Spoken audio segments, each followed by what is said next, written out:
Efectivamente, vamos a hablar esta mañana de Médicos Sin Fronteras, una organización mundial que ustedes obviamente la han escuchado y que la relacionan a su participación en catástrofes, en desastres naturales, en países en guerra, cumpliendo una labor humanitaria fantástica. Y tenemos esta mañana al director regional para América del Sur de habla hispana, justamente de Médicos Sin Fronteras, el español David Cantero. David, muchas gracias, muy buenos días por estar aquí en Desayunos Informales. Muy buenos días. David, cuéntanos rápidamente qué es Médicos Sin Fronteras. Yo di simplemente 2 o 3 pinceladas. Bueno, Médicos Sin Fronteras es una organización médica, evidentemente humanitaria, que asiste a las víctimas de, como bien has explicado, catástrofes naturales, conflictos armados y enfermedades olvidadas y situaciones extremas de exclusión de la salud. ¿Cuándo nace, David, Médicos Sin Fronteras? Nace hace ya más de 45 años, en el año 71, de un grupo de médicos franceses y periodistas que se juntan con la idea de, yo diría, con 2 ideas básicas. La una es proporcionar asistencia médica, humanitaria en estas situaciones extremas, y por el otro lado dar testimonio o denunciar lo que están viendo, de lo cual están siendo testigos. Claro. ¿En cuántos países están aproximadamente hoy y cuántas personas en el mundo hoy están trabajando para Médicos Sin Fronteras? En este momento estaremos trabajando aproximadamente en algo más de 70 países y es difícil decir un número exacto, pero alrededor de unas 35.000 personas en todo el mundo. ¡Impresionante! Te pregunto, porque son países que están en guerra, en conflicto. ¿Están en Siria? Estamos trabajando en Siria, por supuesto. ¿Están en Palestina? Estamos trabajando en Palestina. ¿Están en Irak? Trabajamos también en Irak. ¿Están en Irán? En Irán no estamos trabajando en este momento. En Irán no. ¿Están en Afganistán? Por supuesto. Tú has recorrido también buena parte del mundo. ¿En qué países has estado, David? Bueno, yo he trabajado en diferentes lugares en la organización. Ahora estoy basado en Buenos Aires, pero sí he trabajado en diversos países. En África, he trabajado en Kenia, en Angola, en Marruecos, en una ex república soviética, en Georgia, ¿En Palestina? en la India, en Palestina, en Colombia, en esta parte del mundo también. David, si hay uruguayos que quieran participar, primero, ¿hay uruguayos en Médicos Sin Fronteras? Sí, por supuesto, siempre hemos tenido personas de... Siempre han tenido entonces compatriotas en Médicos Sin Fronteras. Si alguien quiere participar, ¿van a salir teléfonos? ¿Y por qué otro mecanismo? Integrarse a vuestra organización. Bueno, nosotros la mejor manera de hacerlo es a través de nuestra página web, que saldrá en la página, y ahí van a poder ver un poco cuáles son el tipo de personas que buscamos, el tipo de perfiles, no solamente sanitarios, también muchas otras profesiones que hacen que el trabajo de esos médicos y enfermeras sea posible en esas partes tan remotas. Así, por lo menos, por ejemplo, estamos buscando ingenieros, personas que saben de comunicación, de construcción, de gestión de recursos humanos y de muchas otras profesiones. Entonces les animo a que lo hagan. Tienen que tener 2 años de experiencia profesional en su dominio, en su área, y hablar idiomas. Eso es fundamental. Eso es fundamental por la cantidad de países en los que están. Eso es. David, seguramente la teleaudiencia se debe estar haciendo esta pregunta. ¿Cómo se financia Médicos Sin Fronteras?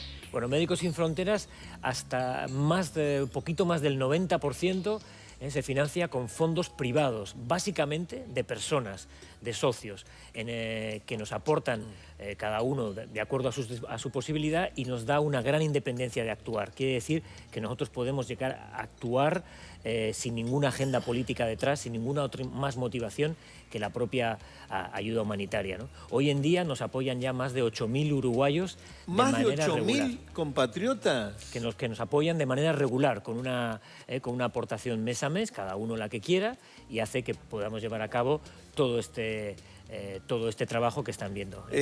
David, seguramente al estar trabajando en Siria, en países en guerra, muchos de los Médicos Sin Fronteras deben haber atravesado situaciones extremas, realmente de enorme riesgo, ¿no? Sí, nosotros como organización evidentemente medimos muy bien los riesgos, pero es verdad que trabajando en conflictos el riesgo cero no existe. Entonces informamos muy bien a nuestros trabajadores, intentamos protegerlos de la mejor manera posible y sí, a veces es verdad que estamos expuestos a situaciones extremas, como en el caso últimamente, de manera demasiado asidua, hemos sufrido bastantes ataques a nuestras estructuras médicas, ¿no?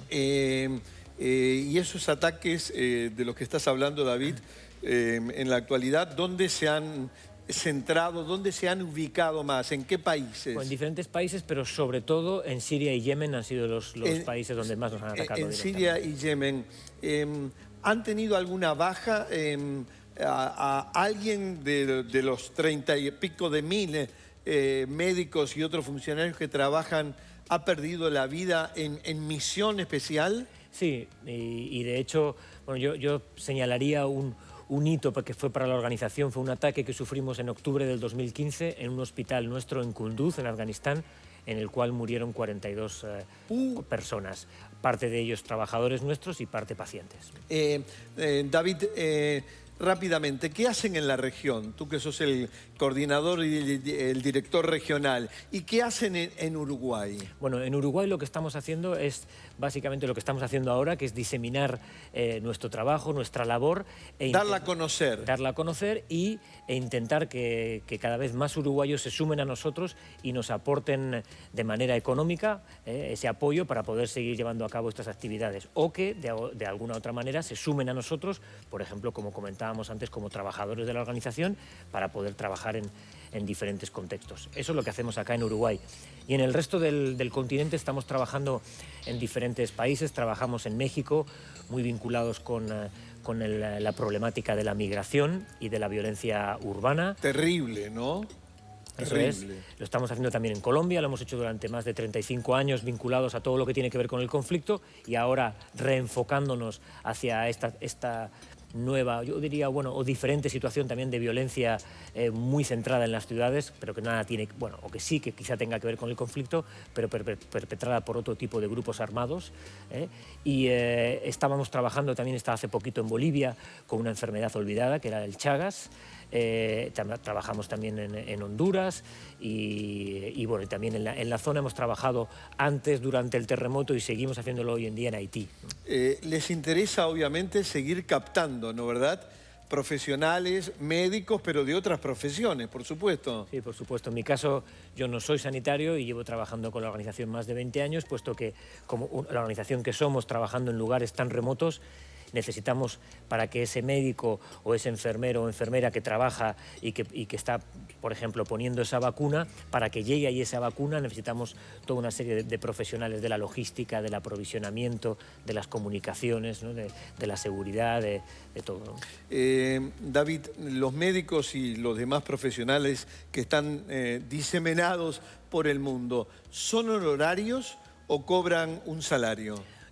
No, nosotros fuimos fundados bajo un principio del voluntariado. Del voluntarismo. Lo que pasa es que la organización rápidamente evolucionó hacia una profesionalización. Para llevar a cabo la ayuda humanitaria en lugares tan complejos como los que lo estamos haciendo, es necesario que la gente se profesionalice. Y para eso hay que retener a las personas en la organización. Por lo tanto, todas las personas que trabajan hoy en día en la organización reciben una remuneración muy modesta, que nada tiene que ver con lo que podría recibir, por ejemplo, hoy en día un cirujano aquí en Uruguay, ¿no? Sí, sí. Pero todos recibimos una remuneración por nuestro trabajo. Reciben una remuneración y es lógico, ¿no, David?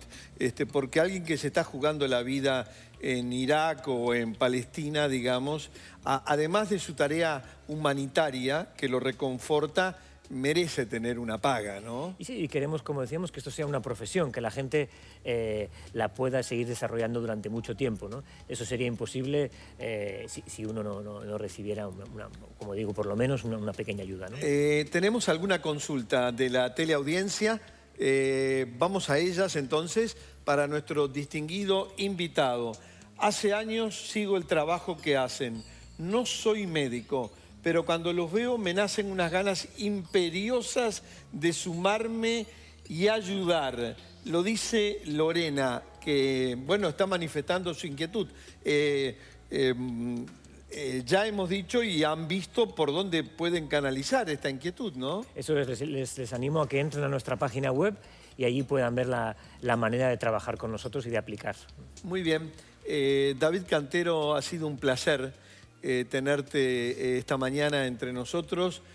Felicitar en nombre tuyo a todos, a estos 30.000, más de 30.000 profesionales o no profesionales que están hoy trabajando en distintas partes del planeta en Médicos Sin Fronteras.